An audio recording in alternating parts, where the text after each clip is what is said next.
નમસ્કાર મિત્રો, સ્વાગત છે તમારો ફરીવાર વિક્રમ ઠાકોર 0.7 ચેનલમાં। મિત્રો પહેલા ભાઈનો વિડિયો તમે ધ્યાનથી સાંભળો અને ત્યારબાદ આપણે આગળ વાત કરીશું। આમાં એ વધ્યા હતા પણ એવી કે માહિતી હતી ને કે અત્યારે આ બાદ ઇન્કમ ચાલુ થશે। નમસ્કાર મિત્રો, તમારું સ્વાગત છે। હાલ પૂનમ ઠાકોરનું ઇન્ટરવ્યુ લેતા જ મોટા સમાચાર મળી આવ્યા છે। પૂનમ ઠાકોરનું ઇન્ટરવ્યુ લેતા જ પૂનમ ઠાકોરના હકીકત અને કાંડનો ખુલાસો થયો છે। તો પોતાના ઇન્ટરવ્યુ દ્વારા કહી રહ્યા છે કે મેં દશરથ ઠાકોર 2 વર્ષથી પ્રેમ સંબંધમાં હતા। મારા પ્રેમી દશરથ ઠાકોર મને મોંઘા આઈફોન ગિફ્ટમાં આપ્યા હતા। મને મનગમતી ઘરેણાં લઈ આપતા। મારા પાપરમાં સાડી શોરૂમ બનાવવો હતો, તેમને મને બનાવી આપ્યો હતો। પછી તેઓએ મને એક વરના ગાડી લઈ આપી હતી। તેઓ ખૂબ ખુશ હતી તેવું પૂનમ ઠાકોર કહી રહ્યા છે। અને તે આવું પણ કહી રહ્યા છે કે આ જાણ મારા પતિ ભરત ઠાકોરને પણ હતી। આ પ્રેમ કહાની વર્ષોથી હતી અને મારા પતિ ભરત ઠાકોરને પણ ખબર જ હતી, પરંતુ મારા પતિ થોડા દિવસો પહેલાં કંઈક તેમના વિશે થયું, તેથી તેમણે મારા પ્રેમી દશરથ ઠાકોરનું મર્ડર કરી નાખ્યું તેવું પૂનમ ઠાકોરે જણાવ્યું છે। પૂનમ ઠાકોરે કહ્યું કે હજુ તો મારા પ્રેમી દશરથ ઠાકોર મને મકાન બનાવી આપવાના હતા। તો મિત્રો, આ પૂનમ ઠાકોરના ઇન્ટરવ્યુમાં પૂનમ ઠાકોર કહી રહી છે, તમે ઇન્ટરવ્યુમાં સાંભળી શકો છો। યુટ્યુબમાં હાલ તો ચેનલ નહીં બનાવી, બનાવવાની છે। હવે બનાવવાની છે। યુટ્યુબ પહેલા બનાવેલી હતી કોને ફોલોવર એમાં બી ખાસા હતા, પણ એ પછી વેકી દીધી હતી, વેકી મારી। શું કેવા ટાઈમે તો ખાસ રસ હતો નહીં, બનાવી હતી ફોલોવર ખાસે આમાં એ વધ્યા હતા પણ એવી કે માહિતી હતી ને કે અત્યારે આ બાદ ઇન્કમ ચાલુ થશે।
હા, તો આ મિત્રો તમે વિડીયો જોયો અને આ વિડીયોમાં ભાઈ એવું કહી રહ્યા છે કે આ ભાઈ જે ઇન્ટરવ્યુ લઈ રહ્યા છે એ ઇન્ટરવ્યુ મારો લીધેલું છે મિત્રો। અને આ ભાઈ એમ કહી રહ્યા છે કે આ ભાઈ જે ઇન્ટરવ્યુ લઈ રહ્યા છે તેમની સાથે પૂનમબેન એવું કહી રહ્યા છે કે મારે જે દશરથજી ઠાકોર સાથે પ્રેમ સંબંધ હતો। તો મિત્રો, આવું ઇન્ટરવ્યુમાં ક્યાં બોલાતો નથી અને આવું ઇન્ટરવ્યુ મારું લીધેલું નથી। તમે ઓલરેડી મારી ચેનલમાં જઈ અને 5 મહિના પહેલા ઇન્ટરવ્યુ છે પૂનમબેનનું એ લીધેલું છે।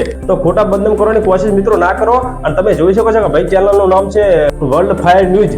આ તમે મિત્રો આ સ્ક્રીનશોટ તમે જોઈ શકો છો અને ચેનલમાં ભાઈએ વિડીયો નાખેલો છે મારી અને એ ઇન્સ્ટાગ્રામમાંથી મિત્રો ભાઈએ વિડીયો ડાઉનલોડ કર્યો હતો અને ખાલી વિડીયોમાં મિત્રો મારો એટલું જ બોલે છે કે જે પૂનમબેન ઠાકોર એવું કહી રહ્યા છે કે મેં યુટ્યુબ ચેનલ મેં બનાવી હતી અને યુટ્યુબ ચેનલને પછી વેચી દીધી હતી। એ ટાઈમે અમને નોલેજ નહોતો મિત્રો, ખાલી એટલો જ વિડીયો છે। અને એમાં તો આ ભાઈએ આખો વિડીયો બનાવી નાખ્યો અને એમના મર્ડર સાથેનો જે કઈ ઘટના બનેલી છે હમણાં એ મિત્રો તમે જાણતા છો કદાચ, પણ એને લઈને મિત્રો ભાઈએ વિડીયો એડિટિંગ કરી નાખ્યો છે। મારો ખાલી માત્ર 15 સેકન્ડનો ઇન્ટરવ્યુ ભાઈએ ડાઉનલોડ કરીને પોતાનો 2 મિનિટ ઉપરનો વિડીયો બનાવ્યો છે મિત્રો। તો મિત્રો, આવી રીતે ખોટા બદનામ કરવાની કોશિશ ના કરો। અને પૂનમબેન સાથે જે કંઈ થયું છે એ મિત્રો આપણે બધા લોકો જાણીએ છીએ, પણ મિત્રો આપણે સોશિયલ મીડિયામાં એવું ન કહી શકાય, કારણ કે આપણે ન્યૂઝની ચેનલ નથી મિત્રો, એટલે આપણે એવું કહી ન શકીએ પૂનમબેનની સાથે જે કાંઈ બન્યું છે એ મિત્રો તમે બધા લોકો જાણો છો। પણ મિત્રો, આવી રીતે ખોટા એડિટિંગ કરીને ભાઈએ વિડીયો ચડાવી રહ્યા છે। તો મારે ખાલી એટલું કહેવું છે મિત્રો કે તમે આવી રીતે ખોટા એડિટિંગ કરી વિડીયો ન ચડાવો। અને મિત્રો, આશા રાખીએ છીએ કે આજનો વિડીયો તમને પસંદ આવ્યો છે। તો જો વિડીયો પસંદ આવે તો વિડીયોને લાઈક કરજો, શેર કરજો અને કોમેન્ટમાં મિત્રો તમારો અભિપ્રાય જરૂર શેર કરજો। અને મારી આ ચેનલ પર પહેલી વાર ચેનલને સબસ્ક્રાઇબ કરવાનું ના ભૂલતા, કારણ કે આવી અપડેટ આપણી ચેનલ તમને મળતી રહેશે। તો આપણે ચેનલને સબસ્ક્રાઇબ કરવાનું ના ભૂલતા। આભાર। જય માતાજી, જય ગૌ માતા, જય શ્રી રામ।